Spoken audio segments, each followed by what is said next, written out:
From the DSP studios at 9532 Dagenhart Brewery Road, St. Louis, Missouri, it's DSP Sports, with intelligent sports analysis from David Beard and color commentary by Don Stevens.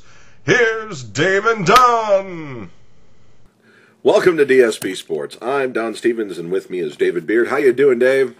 I'm doing great, Don. How are you doing? I'm doing awesome because another season of great sports is coming up.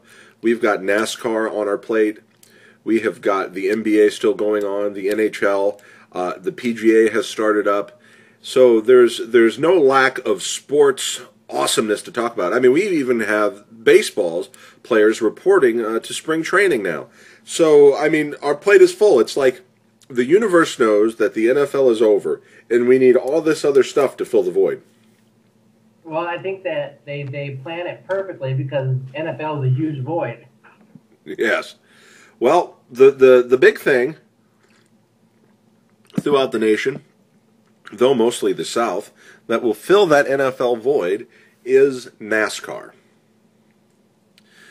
NASCAR will be the darling of the South and different parts of the nation where there are tracks for the next couple months until the NFL starts up again, and then people forget about it. So, what are we going to talk about today? We're going to talk about NASCAR. All right. Well, Dave, I got to just tell you, first off, I'm not real happy with the racing at the Daytona 500. They repaved the track this year, and the Daytona used to have the best racing because you would have like 10 cars deep, and you'd have a draft, and it would just the way you go in and out. Now, all the cars are you can only get a draft off one car, so every car is teamed up with twos, and they're all over the place. Everybody's wrecking, everybody's crashing. So I'm not a big fan of it, but we'll see how it goes this weekend. well, see, I came from a different angle. When I watched the Budweiser shootout, and the fact that they had those two-car teams, and occasionally that back car, the car behind, had to get in front of the other car or they would lose their draft because of the poor airflow. They didn't get any fresh air. So we'd watch it back and forth, and for maybe the exact same reasons that you're disliking it, I'm liking it because there is more risk in the fact that they have to consistently turn over and turn over and turn over. And that adds an element of excitement that you didn't get with just 10 cars lined up in a row. Now, I can see where people would like that, especially in that All-Star race. Yeah. Now, of course, what you mean the coming up during the Coca-Cola 600 week? So this week the Daytona 500. At that race last week with the All-Star race. Oh, okay. That was only 20 cars. Now you're going to have 46 cars or something like that, or 43.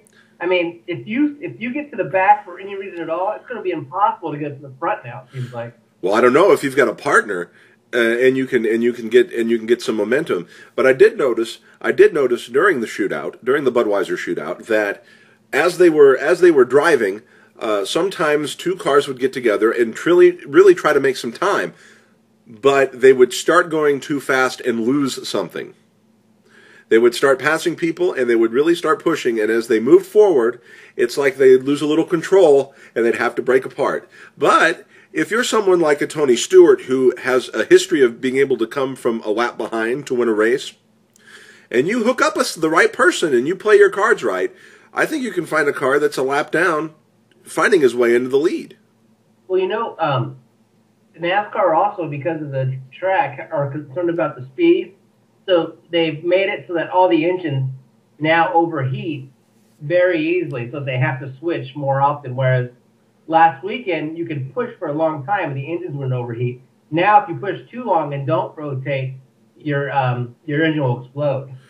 I know, and on top of that, they have yet again messed with the restrictor plates to slow the cars down. I guess it's all about safety, but I don't know. All about safety, too much, but not about entertainment. And I'm sorry, look, I want these drivers to go home. I really do. But all these drivers knew what they were getting into when they got into the sport.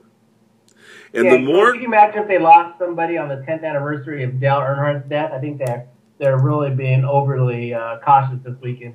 Well, maybe so, but I think they could be doing it in detriment to the action on the field of play. Now, one thing I have a big problem with when it comes to the cars is the fact that Dale Earnhardt Jr.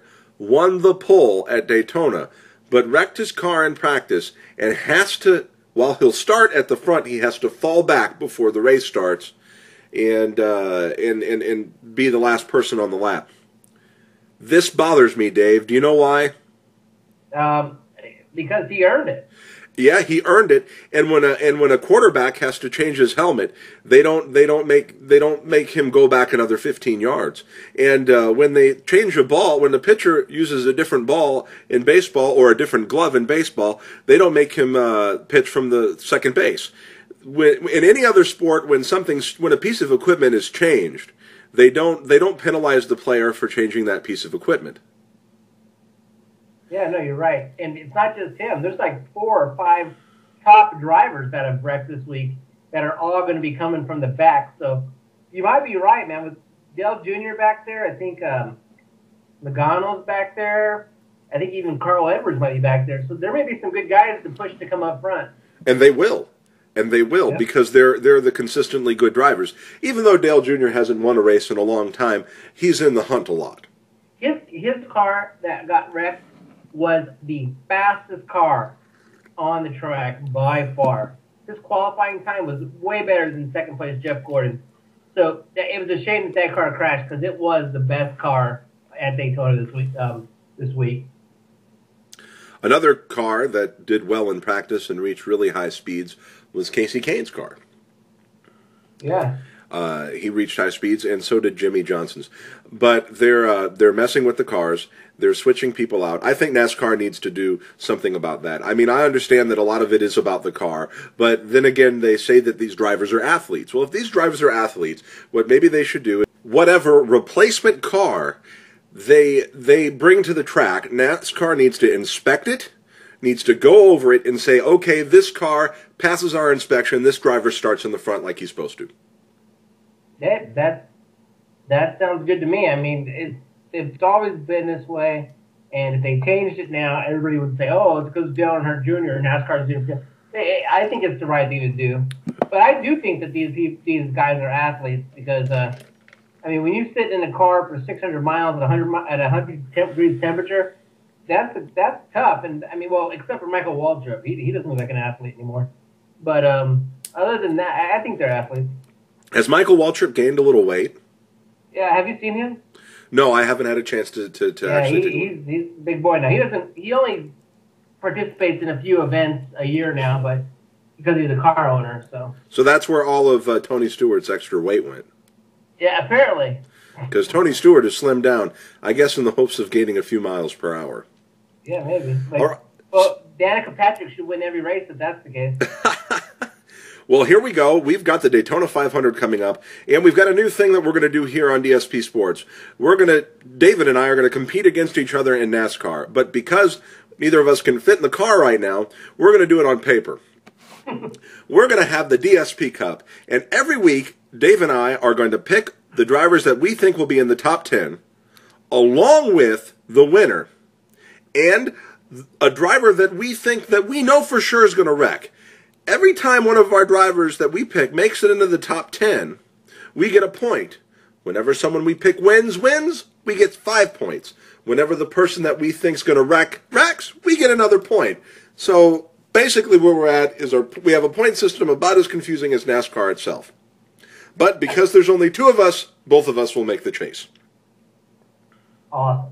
Dave, what is your top 10 pick for this race? Okay. In no particular order, here is my top 10, and I will save the winner for the end. I'm going to take Kevin Harvick, Matt Kenseth, Jeff Burton, Jamie McMurray, Jeff Gordon, Dale Jr., Tony Stewart, Clint Boyer, Juan Pablo Montoya, and the winner, Kurt Busch. Okay, now who do you think is going to wreck? Okay, I kind of think I've changed my mind. I was going to go with Brian Vickers being his first race back, but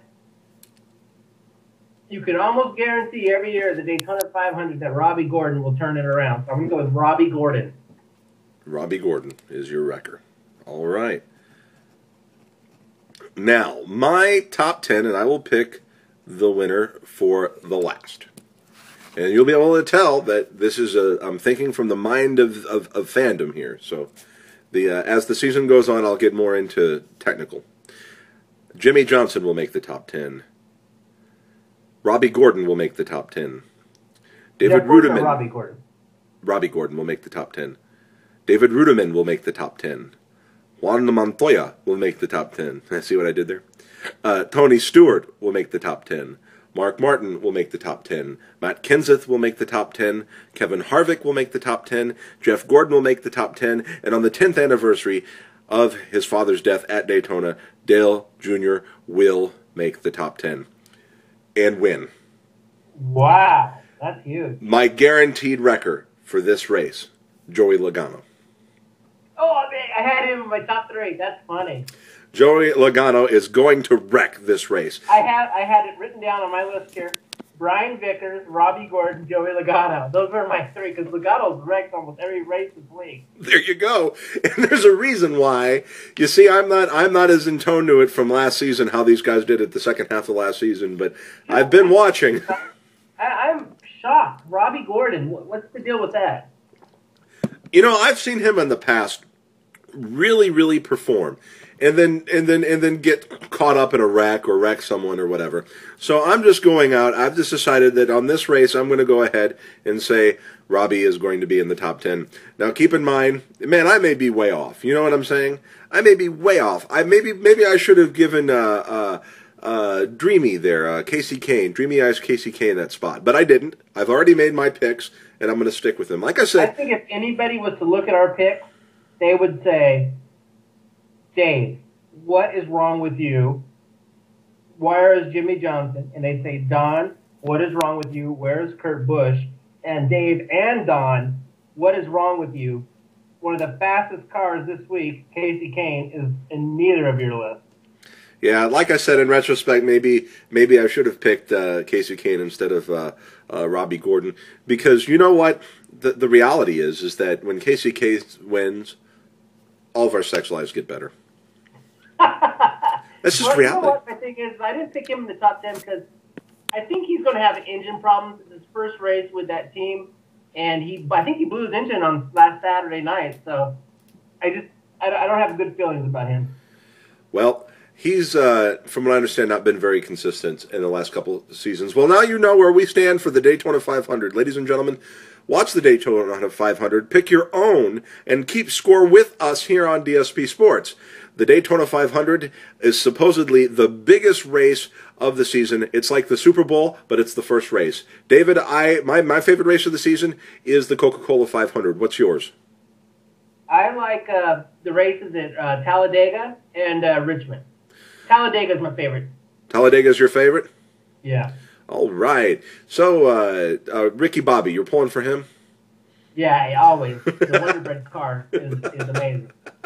People ask me why we have the Wonder Bread car on our NASCAR coverage one sheet, and I say it's simple. That is one car that we can pick and not piss off any current driver fan.